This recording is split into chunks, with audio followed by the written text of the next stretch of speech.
Warga Kota Prabu Muli menyayangkan alih fungsi lapangan basket di Taman Kota Prabu Jaya menjadi bangunan Koperasi Merah Putih.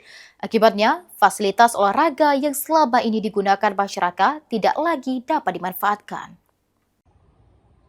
Kondisi ini menimbulkan kekecewaan bagi sejumlah warga, khususnya para pecinta olahraga basket yang selama ini memanfaatkan lapangan tersebut untuk berlatih maupun beraktivitas olahraga. Salah satu warga, Ega, mengaku menyesalkan alih fungsi lapangan basket tersebut. Menurutnya, keberadaan lapangan menjadi sarana positif bagi masyarakat, terutama generasi muda, untuk berolahraga dan mengisi waktu luang. Tanggapan kita kak, ini kan lapang basket kak, jadi Koperasi Merah Putih, kayak mana? Mana? Kecewa juga lah aja ya. Kecewanya. Berarti lagi tempat main basket aja. Biasanya sering main di sini aja. Iya sering. Kawan-kawan juga ya. Setiap hari Sabtu Minggu kan.